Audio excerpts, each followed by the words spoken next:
It's on! Alright, you guys, we're gonna put the Emperor third rack of the banana. Can you that was a project. Beautiful. See you ladies later.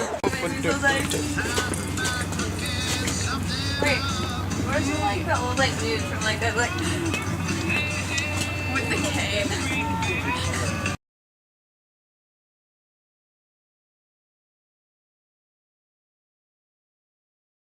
To what? To whatever violent crime Alice is about to commit to get me out of the seat? I will. Are we? Well, I mean, if the varsity girls don't come back in here, then I'm I thought my open book. Novice guys might come in. Oh, really? That'd be because the novice and the varsity. Oh, look at this. beef jerky, beef jerky, yeah, beef jerky. Mango, even better. It's so wet. Hashtag be vegan.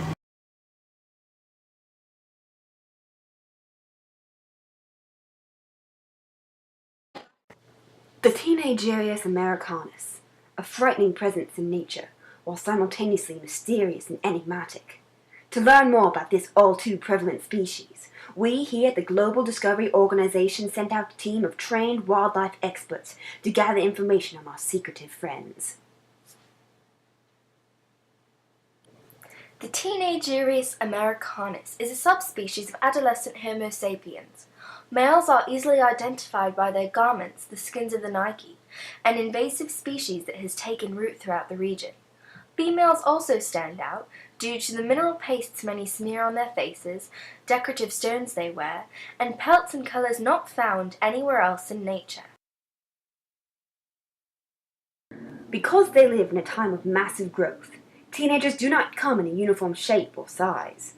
Overall, the adolescent years of the Homo sapiens americanus are ridden with erratic fluctuations in serotonin and dopamine levels, unexpected surges of other hormones, and a general state of emotional instability.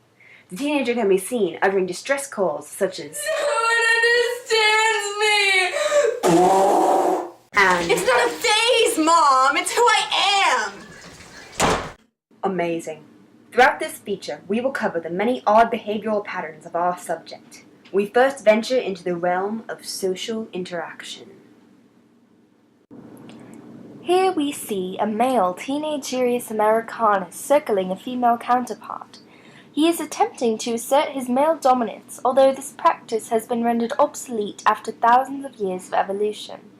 When body language isn't enough, males can also be seen uttering traditional mating calls such as, "Are you from Tennessee? 'Cause you're the only 10 I see." We scientists can only assume that these lines are of some cultural significance, possibly an allusion to poetry or some religious text. The female pretends to be impressed with his display. In return, he pretends to notice her elaborate garments and mineral paints. Although it is no longer necessary for survival, the habitual approach to mating and socializing has remained prevalent. Teenagers are social creatures, though they may be volatile and feral at times. Here we see two females bonding over their attraction toward an adult member of the Homo sapiens species called Channing Tatum. I do believe this is the beginning of a beautiful friendship.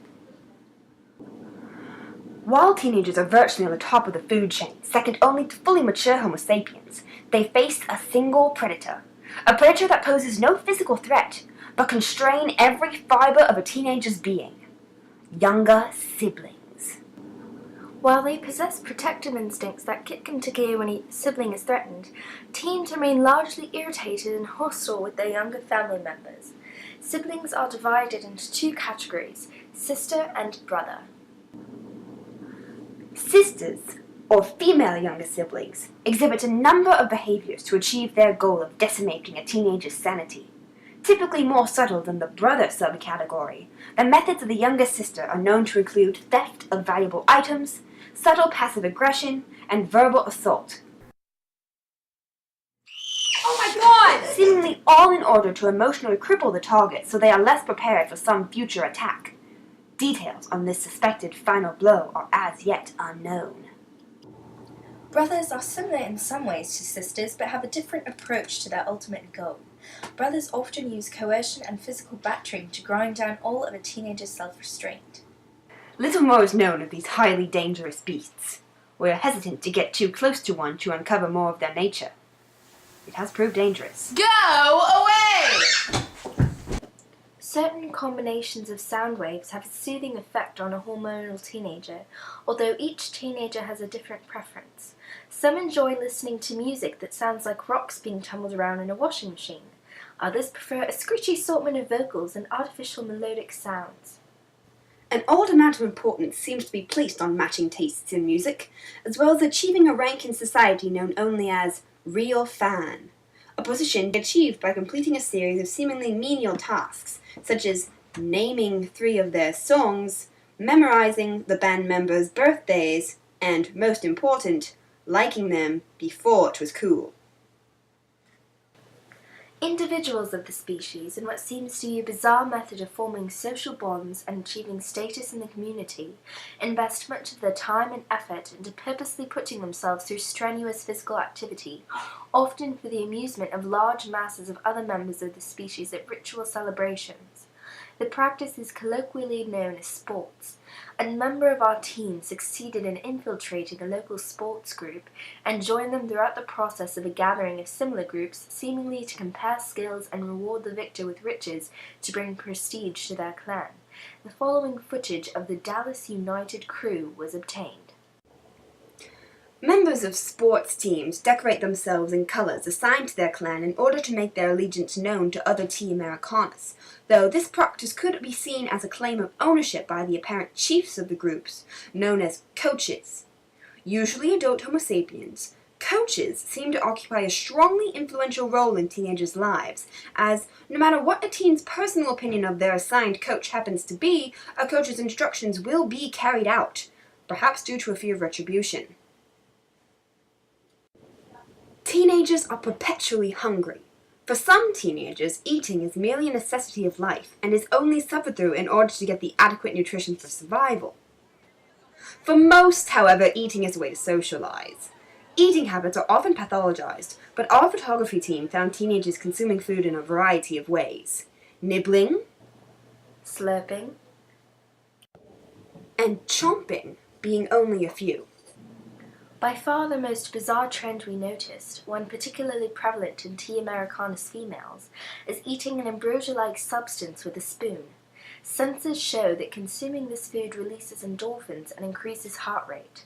Curiously, the same effects are often shown when a teen is interacting with one they take romantic interest in. Such is the importance of food to the T. Americanus. In the end, the Teenagerius Americanus is an enigmatic, mysterious creature. We may never fully understand its strange ways, or why it captivates us so. All we do know is that this majestic being reminds us all how vast and unknowable our world truly is.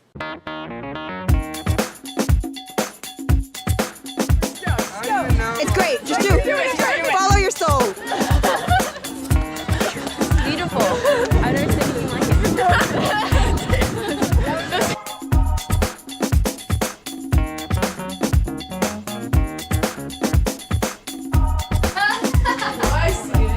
Okay, look up now.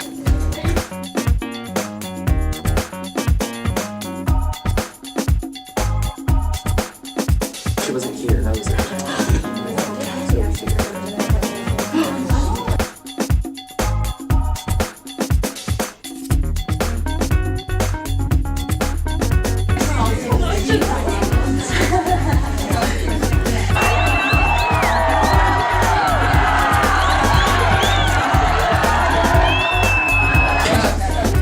Hold on, okay. Only like 10 seconds. All right, go.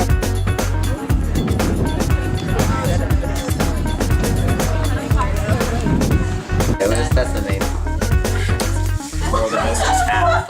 I'm not here or there. What the heck? What are you doing? You're so I'm not even I didn't even know that. So I just draw and then I look up at the camera. We're recording. So I'm still confused. Do I like move my head or do I just go like the